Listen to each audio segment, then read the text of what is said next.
নমস্কার, আমাদের সঙ্গে আছেন বাকবুল সাহেব, বাকবুল ইসলাম, যিনি একসময় ছিলেন এমএলএ পদপ্রার্থী। তারপর সেখান থেকে উনি আমাদের জেলা পরিষদের কর্মাধ্যক্ষ হয়েছিলেন এবং অত্যন্ত জনপ্রিয় নেতা। তো আপনাকে আমাদের দি জার্নালিস্টে স্বাগত। নমস্কার, আপনাদেরকেও ধন্যবাদ। আপনি ছিলেন সিপিএমের দণ্ডোত্য প্রতাপ নেতা। তারপরে এমএলএ ইলেকশনে দাঁড়ালেন, সেটা কত সালে জানো? 2006।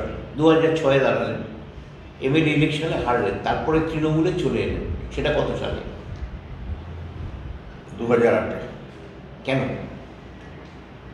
অ্যাকচুয়ালি 2006-এ আমি নির্দল ক্যান্ডিডেট ছিলাম। আচ্ছা আচ্ছা। এবং আমাকে পিডিএস এবং জাতীয় কংগ্রেস সাপোর্ট করেছিল। আচ্ছা। মূলত আমার লড়াইটা ছিল হচ্ছে সিপিএমের বিরুদ্ধে। তার আগে একটু বলে নেওয়া ভালো আপনাকে যে আমার 14 পুরুষের কেউ সিপিএম ছিল না। আচ্ছা। আমি ছাত্র জীবনে তাদের হচ্ছে রাজনীতিতে আকৃষ্ট হয়ে আমি এসএফআই, তারপরে ডিওয়াইএফআই এবং পরবর্তীকালে সিপিএমের লোকাল কমিটির সেক্রেটারি, জেনারেল কমিটির মেম্বার, কৃষক সভা জেলার মেম্বার, এসব হয়েছিলাম। তো যাই হোক, তার পরবর্তীকালে সিপিএমের সঙ্গে বনিবনা হয় না, মূলত মুখে যাই বলুক। নেতৃত্ব এরা হচ্ছে ইন্দিরা গান্ধী সম্পর্কে বলতেন, রাজীব গান্ধী সম্পর্কে বলতেন যে বংশানুক্রমিক রাজনীতি। পরে দেখা গেল আমাদের সঙ্গে দ্বন্দ্ব তৈরি হলো অঞ্জু করকে যখন মন্ত্রিসভা থেকে বাদ দিল, এই থেকে দ্বন্দ্বের শুরু। বনিবনা হয় না, এই সমস্ত করে সিপিএম ছেড়ে আমি তখন নিজেও একটি হচ্ছে সংগঠন তৈরি করি, জনকল্যাণ সংঘ। এবং জনকল্যাণ সংঘের ব্যানারেই বিধানসভায় লড়া, মূলত হচ্ছে সিপিএমের বিরুদ্ধে লড়ার জন্য। এবং তাতে কংগ্রেস এবং পিডিএস আমাকে সাপোর্ট করেছিল। এবং সেই নির্বাচনে, এবং সেই সময় নির্বাচনের হারার পরে দেন জেলা কমিটির সেক্রেটারিয়েট মেম্বার কালাচাঁদ নাথ হচ্ছে স্বীকার করেছিলেন যে ওনার প্রভাবের কারণে আমরা হেরে গেছি। এবং সেই প্রথম তৎকালীন নানুরঘাট বিধানসভায় সিপিএম হচ্ছে পরাজিত হল। বর্তমান পূর্বে যেটা কান পাতলেই শুনতে পাওয়া যাচ্ছে, আপনাদের তৃণমূলের মধ্যে প্রচুর দ্বন্দ্ব আছে।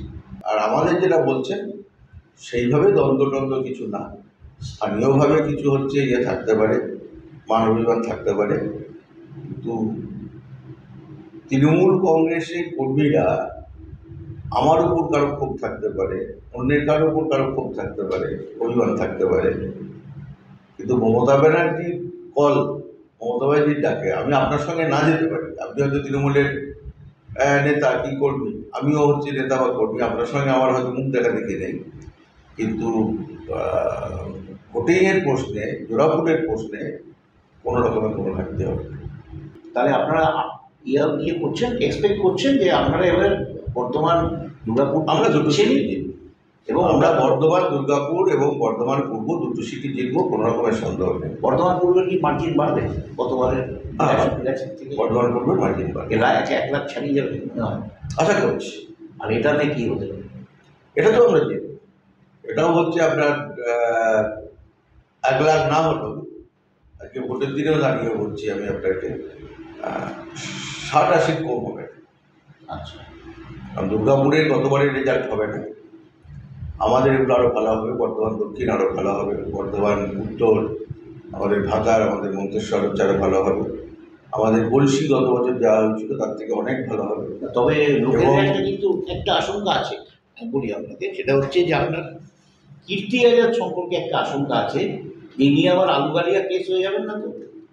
আলুবালিয়া যেমন গতবার এখানে জিতলেন, অবশ্য আমি এক জায়গায় লিখেইছিলাম যে উনি এই মাত্র 2,500 ভোটে জেতার লজ্জায় উনি আর এখানে আসেননি, সেটা আমার হয়ে যাবে না তো? Kirti Azad born and brought up political ফ্যামিলির ছেলে, হ্যাঁ সেটা ঠিক, ঠিক আছে, এবং তিনি সামাজিক কাজ, বিশেষ করে ক্রীড়া জগতের কাজের সঙ্গে ওতপ্রোতভাবে যুক্ত। এবং কীর্তি আজাদ প্রার্থী যখন আমাদের হননি তখন থেকেই কিন্তু তৃণমূলের হয়ে তিনি কাজ করছেন। তিনি আমাদের গোয়ায় পর্যবেক্ষক ছিলেন, আসানসোল এলাকায়, হিন্দিভাষী এলাকায় এর আগেও অনেকবার তিনি মিটিং করতে এসেছেন। এবং কীর্তি আজাদ পলিটিক্যাল লোক। গতবারে এই ভোটটার পরে আমাকে একজন বিজেপির নেতা সিপিএম থেকে বিজেপিতে যাওয়ার নেতা, আমি নাম বলছি না তাই, তিনি আবার আপনাদের এখানে ফিরে এসেছেন। তিনি আমাকে বলেছিলেন যে এজেন্ট ফেজেন্ট বসানো কোনো ব্যাপার নয়, যদি ভোটটা ঠিকঠাক মতো হয়ে থাকে তাহলে আমরাই জিতছি। পরে দেখা গেল যে সামান্য হলেও কিন্তু দুর্গাপুর বর্ধমানে বিজেপি প্রার্থীরা জিতলেন। দেখুন, গতবারের লোকসভা নির্বাচনের যে পরিপ্রেক্ষিত এবং যে ফ্যানাটিজম হচ্ছে বিজেপি তৈরি করতে পেরেছিল সর্বভারতীয় ক্ষেত্রে, পুলওয়ামাকে কেন্দ্র করে একটা উগ্র হচ্ছে ধর্মীয় ইয়ে, যেন লড়াইটা পাকিস্তানের সঙ্গে হচ্ছে। এই যে পোলারাইজেশন, সেই পোলারাইজেশন এবার করতে পারি না। আর সব অস্তুই তো বোতা হয়, সব অস্তুই তো আস্তে আস্তে বোতা হয়। এবার ইয়েটা করতে চাইছিল, কি বলে আপনার ওই একটু আগে যে বলছিলেন আপনি আমাদের ওই যে ধর্ষণ কি যেন জায়গাটা, হ্যাঁ, সন্দেশকারী। তো ওদের তো চুনকারি লাগিয়ে দিল সন্দেশকারী। তো গতবারের নির্বাচনী পরিপ্রেক্ষিতে এবারের নির্বাচনী পরিপ্রেক্ষিতে এক না। আর এটাও আপনাকে মনে রাখতে হবে, সেটা হচ্ছে যে 14 সালের বিজেপি, 19 সালের বিজেপি আর 24 সালের বিজেপি এক নয়, কারণ 10 বছর অলরেডি তারা গভর্নমেন্টে করেছে। মমতা বন্দ্যোপাধ্যায় বলেছেন যে বিজেপি 200 বেশি সিট পাবে না। মমতা বন্দ্যোপাধ্যায় তো বলেছিনি, মমতা বন্দ্যোপাধ্যায় কেন, আরএসএস বলেছে। আরএসএস এর যে সমীক্ষা, সেই আরএসএস এর সমীক্ষায় বিজেপিকে 217-র বেশি ওরা রাখতে পারছেন। আপনাদের যে দুটি আসন বর্ধমান জেলার সংলগ্ন বা বর্ধমান জেলার অবিভক্ত বর্ধমান জেলায় যদি ধরেন, এই যে 3টি আসন ধরে রয়েছে তার মধ্যে গ্রামীণ এলাকায় পড়ছে আমাদের 2টি আসন, বর্ধমান পূর্ব এবং দুর্গাপুর বর্ধমান। এই 2টি আসনে যে বিজেপির যে ক্যান্ডিডেটরা তারা কিন্তু প্রচণ্ড দৌড়ঝাঁপ করেছে। সারাদিন ধরে আমরা বর্ধমান শহরে দেখেছি দিলীপ ঘোষ ভয়ঙ্করভাবে দৌড়ে বেড়াচ্ছেন, ওইদিকে আপনার অসীম সরকার সে চৌকিবাজির মতো পাক খাচ্ছেন। এই যে ব্যাপারটা, এই ব্যাপারটাকে কিন্তু সেই অর্থে কাউন্টার আপনারা করতে পারবেন। 1 নম্বর। 2 নম্বর, এইখানে আপনার ওই দিলীপ ঘোষ প্রতীক চিহ্ন দেয়া ছাপা, তাকে দিলীপ ঘোষকে ভোট দিন, বিজেপির পদ্ম ফুলের প্রতীক চিহ্ন, তারপরে আপনার ইত্যাদি প্রভৃতি এইসব লেখা টেখা, সবটাই ভোটের ক্যাম্পেইন আর কি ওরা হাত পাকা গিফট করে বেড়াচ্ছিল। এটা নিয়ে সিপিএম থেকে একটা কমপ্লেন হলো ইলেকশন কমিশনের কাছে, কিন্তু আপনাদের যে কমপ্লেন হয়েছিল তার কোনো কাগজপত্র পাওয়া যায় না, আমরা কমপ্লেন করেছি। 3 নম্বর, বর্ধমানের দিকটাতে কীর্তি আজাদ আপনাদের যেটা তিনি এইদিকে প্রার্থী, তাকে কিন্তু সেই অর্থে পাওয়া যায় না। তিনি রোডশো করলেন, কিন্তু এই যে ঘরে ঘরে যাওয়া, ডোর টু ডোর ইয়ে করা, ক্যাম্পেইন করে বেড়ানো, এই ব্যাপারটা যেন আমরা দেখতে পাচ্ছি না। আমি বর্ধমান পূর্ব থেকে আসি। বর্ধমান পূর্ব 7টা বিধানসভা নিয়ে, ওদিকে শুরু হচ্ছে আপনার কাটোয়ায়, আর তারপরে অর্ধচন্দ্রকারী গোটা জেলাটাকে ঘুরে রায়নায় এসে শেষ হচ্ছে।